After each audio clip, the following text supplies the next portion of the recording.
Сәлематсыздар ма? Математика сабағы. Сабақтың тақырыбы пайыздар.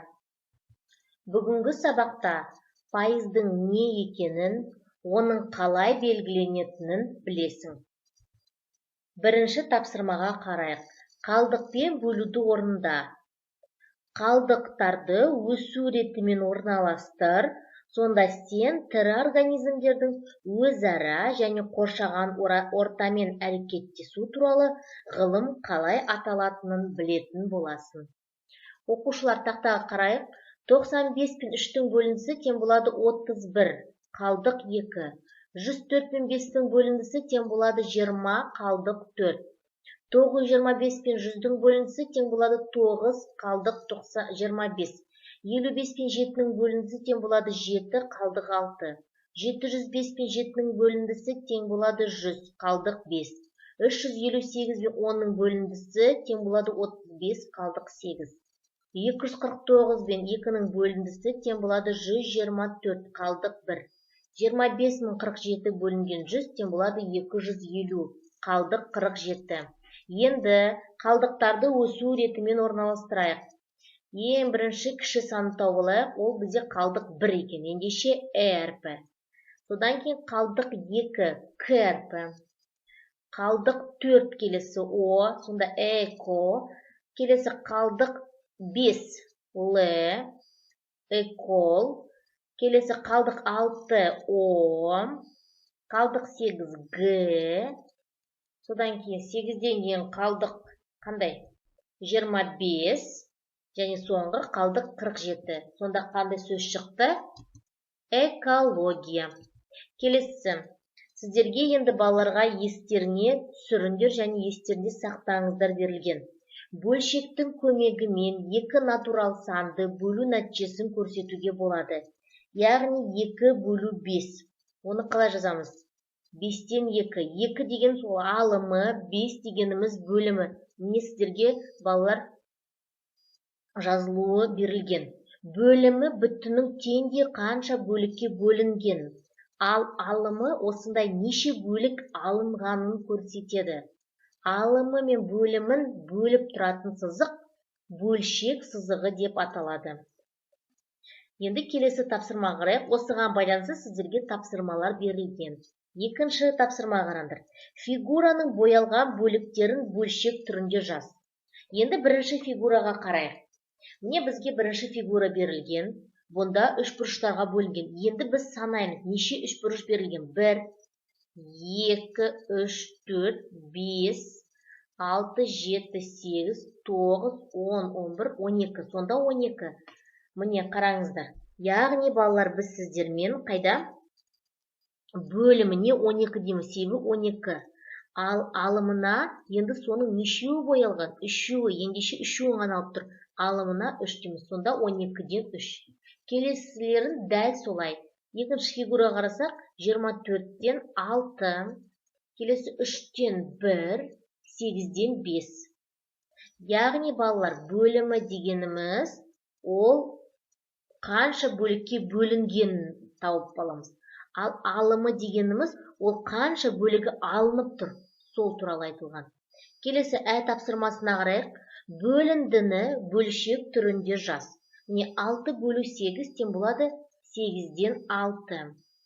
12 бөлу 25 тең болады 25-тен 12. 7 бөлу 90 тең болады 90-нан 7.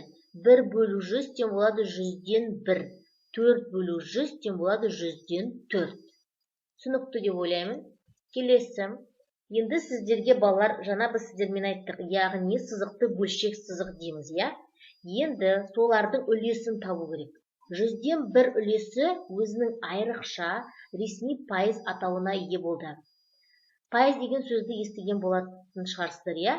Пайыз бұл бөлімі 100 болатын бөлшекпен өрнектелетін шаманың бөлігі.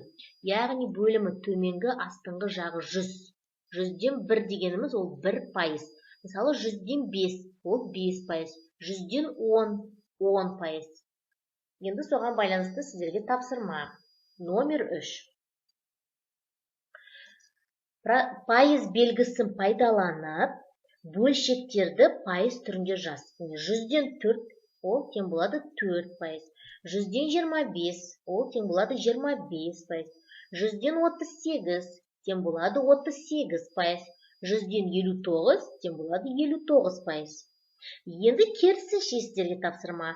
Пайызды бөлшек түрінде жаз. 18 пайыз дегеніміз тең болады 100-ден 18. 58 пайыз тең болады 100-ден 58. 76 пайыз 100-ден 76. Және 99 пайыз дегеніміз 100-ден 99. Келесі тапсырма диаграмма. Диаграммаға қараңыздар. Мұндағы қоршаған ортаны ластау көздерінің көрсеткіштерін бөлшек түрінде жаз. Міне қарайық. Бірінші бізде күлгін түс, яғни металлургия өндірісі. Ол неше пайыз? 46 пайыз. Тұрғын үй коммуналдық шаруашылығы бізде неше пайыз? 4 пайыз. Химия өндірісі 27 пайыз. Ауыл шаруашылығы 7 пайыз. Ағаш өңдеу өнеркәсібі 9 пайыз. Өндіруші өнеркәсіп 3 пайыз. Және басқалары 4 пайыз. Енді соны біз бөлшек түрінде жазамыз. Қарайық. 27 пайыз деген 100-ден 27. 4 пайыз 100-ден 4. 7 пайыз 100-ден 7. 3 пайыз 100-ден 3. 9 пайыз 100-ден 9. 46 пайыз 100-ден 46. Келесі 5-ші тапсырма. Шамалар кестесіне қара. Сіздерге міне кесте берілген, және мынау бірінші тұрған оқушылар бұл үлгі сіздерге мынау берілген үлгі. Яғни 1 сантиметр. Осылай сіздер қалғандарын жазып шығасыздар. 1 сантиметр 1 метрдің 1 пайызы. Енді қараңыздар. 1 метр тең болады 100 сантиметр. 1 дециметр тең болады 100 миллиметр. Міне осыларды сіздер үлгіге қарап жазуларыңыз тиіссіздер. Мен сіздерге бір-екеуін мысал ретінде көрсетіп жіберейін. Қарайық. 1 дециметр 100 миллиметрге тең болса, онда 1 миллиметр тең 1 дециметрдің 1 пайызы болады. Енді келесі қараңдар. 1 центнер 100 килограммға тең болса, онда 1 килограмм 1 центнердің 1 пайызы болады. Қалғандарын дәл солай жаза қойыңыздар. Келесі тапсырма 6-шы тапсырма. Ара қашықтығы 125 километр болатын екі қаладан бір уақытта екі автобус бірінен бірі қарама қарсы екі бағытқа қарай жолға шықты. Бірінің жылдамдығы 80 км сағат, екіншісінің жылдамдығы 75 км сағат. 4 сағаттан кейін олардың ара қашықтығы қанша болды? Енді шешуіне қарайық. Шешуі. Автобустардың бір-бірінен қашықтау жылдамдығын есептейміз. Яғни 75 пен 80-ның қосындысын табамыз. Тең болады 155 км сағат. Автобустардың 4 сағатта қаншалықты алыстағанын есептейміз. Яғни 155-ті 4-ке көбейтеміз. Тең болады 620 км. Автобустардың жолға шықпас бұрын ара қашықтығы 125 км болғандықтан автобустардың 4 сағаттан кейінгі ара қашықтығын есептейміз. 620-ны 125-ке қосамыз.